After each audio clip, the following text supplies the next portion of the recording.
இந்த ஒரு பொருளை மட்டும் சேர்த்து முறுக்கு செஞ்சு பாருங்க. சுற்றி வச்சு உடைக்கிற மாதிரி முறுக்கு ஹார்டாக இருக்காது, நல்ல மொறுமொறுன்னு இருக்கும். அதே நேரத்தில் வாய்க்கும் வலிக்காம பல்லுக்கும் வலிக்காம நல்ல கிறிஸ்பியாக சாஃப்டாக இருக்கும். ஜஸ்ட் 10 நிமிஷத்தில் கிலோ கணக்கு மாவு ரெடி பண்ணி டக்கு டக்குன்னு சுட்டுறலாம். எப்படி செய்யறதுன்னு பார்க்கலாம் வாங்க. அஸ்ஸலாமு அலைக்கும், வெல்கம் டு ஆஸ் தமிழ். நான் உங்கள் sairashiq. இந்த முறுக்கு செய்யறதுக்கு ஒரு பெரிய பவுலில் 2 கப் அளவுக்கு அரிசி மாவு சேர்த்துக்கோங்க. அரிசி மாவு எந்த அரிசி மாவாக இருந்தாலும் பரவாயில்ல. கடையில் வாங்கின இடியாப்ப மாவு அல்லது புழுங்கல் அரிசி மாவு, பச்சரிசி மாவு, ரேஷன் அரிசியில் அரைச்ச மாவு, இந்த மாதிரி எந்த மாவாக இருந்தாலும் அரிசி மாவு 2 கப் அளவுக்கு சேர்த்துக்கோங்க.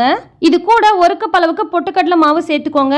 இதுதான் இந்த முறுக்குக்கு நல்ல ஒரு கிறிஸ்பினஸும் நல்ல ஒரு டேஸ்ட்டும் கொடுக்கும். கூடவே 1/4 டீஸ்பூன் உப்பு சேர்த்துக்கோங்க. உப்பு அதிகமாக சேர்த்துறாதீங்க. அடுத்து இது கூட 1/2 டீஸ்பூன் சீரகம் சேர்த்துக்கோங்க. சீரகம் அப்படியே சேர்க்கறதுக்கு பதிலாக உள்ளங்கையில் கொட்டி நல்லா 2 கையால் கசக்கி விட்டு அதுக்கப்புறமா சேர்த்துக்கோங்க. அப்படியே சேர்த்து செய்கிறத விட இந்த மாதிரி கசக்கி விட்டு சேர்த்து செய்யும் போது அந்த ஃப்ளேவர் ரொம்பவே நல்லாயிருக்கும். இது கூட 2 டேபிள் ஸ்பூன் அளவுக்கு எண்ணெய் சேர்த்துக்கோங்க, இல்லைனா பட்டர் சேர்த்துக்கோங்க. இது அப்படியே சேர்க்கக்கூடாது, இதை நல்லா சூடுபடுத்திட்டு நல்லா சூடாக இருக்கும் போது சேர்த்துக்கோங்க. இப்படி சேர்க்கறதுனால முறுக்கு நல்லா கிறிஸ்பியாக வரும். அடுத்து இது கூட 1/2 ஸ்பூன் எள்ளு சேர்த்துக்கோங்க. எள்ளு வந்து கருப்பு எள்ளு, வெள்ளை எள்ளு, எந்த எள்ளாக இருந்தாலும் பரவாயில்ல சேர்த்துக்கோங்க. இப்போ இதுக்கு தேவையான அளவுக்கு தண்ணி சேர்த்து நல்லா சாஃப்டான மாவை பிசைஞ்சு எடுக்க போகிறோம். கொஞ்சம் கொஞ்சமாக தண்ணி சேர்த்துட்டு நல்லா பிசைஞ்சுக்கோங்க. ஒரேடியாக தண்ணி சேர்த்துறாதீங்க. நார்மலாக அரிசி மாவு இதுக்குன்னு ப்ரிப்பேர் பண்ணி உளுந்த வறுத்து அரைச்சு அதுக்கப்புறமா இந்த மாதிரி முறுக்கு மாவு செய்வாங்க. ஆனால் இந்த முறுக்கு வந்து பார்த்தீங்கன்னா இன்ஸ்டன்ட்டா 10 நிமிஷத்துல மாவு ரெடி பண்ணிட முடியும். ரொம்ப ரொம்ப சிம்பிள் தாங்க. அண்ட் அதை விட இந்த முறுக்கு நல்லா கிறிஸ்பியா டேஸ்டாவே இருக்கும். கண்டிப்பா ஒன்ஸ் ட்ரை பண்ணி பாருங்க, உங்களுக்கே தெரியும். இப்போ இந்த அளவுக்கு நல்லா சாஃப்டான மாவை ரெடி பண்ணியாச்சு. கை வச்சு நம்ம அழுத்தணும்னா நல்லா உள்ள போகணும். இந்த அளவுக்கு நல்லா மாவு சாஃப்டா இருக்கணும். முறுக்கு சுடுறதுக்கு டிசைனா நிறைய அச்சு இருக்கு. இருந்தாலும் இந்த 3 கண்ணு அச்சு வந்து எப்போதுமே கரெக்டா இருக்கும். அச்சை குழல்ல சேர்த்துட்டு குழலுக்கு தேவையான அளவுக்கு மாவு எடுத்து இந்த மாதிரி உருட்டி விட்டு குழல்ல சேர்த்துருங்க.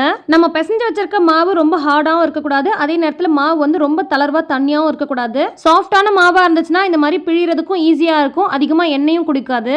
சுத்துற டைப்ல இருக்கிற அந்த குழலை விட நம்ம எப்போதுமே இருக்கிற அந்த ஓல்டு குழல் வந்து பிழியறதுக்கு ரொம்பவே ஈஸியா இருக்கும். ஆனால் அதில் ஒரு பிரச்சனை என்னன்னா மாவு வந்து ரொம்ப கம்மியாக தான் பிடிக்கும். ஸோ முறுக்கு பிழியறதுக்கு உங்ககிட்ட என்ன இருக்குதோ, எந்த அச்சு இருக்குதோ அதை பயன்படுத்தி செஞ்சுக்கோங்க. கடாயில் எண்ணெய் ஊற்றி நல்லா சூடு பண்ணிட்டு மிதமான தீயில வச்சுக்கோங்க. அதுக்கப்புறமா பிழிஞ்சு வச்சிருக்க முறுக்கெல்லாம் சேர்த்துட்டு 2 பக்கமும் திருப்பி விட்டு நல்லா வெந்து ஓசை அடங்கினதுக்கு அப்புறமா வெளியே எடுத்துருங்க.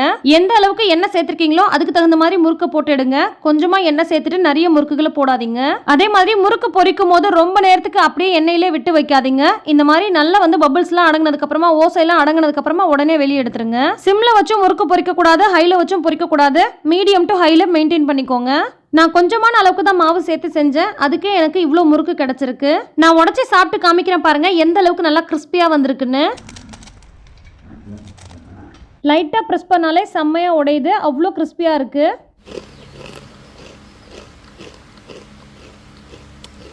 ஸோ ஹார்டாக இல்லாமல் அதே நேரத்தில் நல்லா கிறிஸ்பியாக மொறுன்னு சாஃப்டாக இருக்கக்கூடிய இந்த முறுக்கு ரெசிபி நீங்களும் ட்ரை பண்ணுங்கள். இந்த வீடியோ உங்களுக்கு பிடிச்சிருக்குன்னு நினைக்கிறேன். பிடிச்சிருந்தா லைக் பண்ணுங்கள், நிறைய ஷேர் பண்ணுங்கள், மறக்காமல் சப்ஸ்கிரைப் பண்ணி ஃபாலோ பண்ணுங்கள். அஸ்ஸலாமு அலைக்கும், பாய்.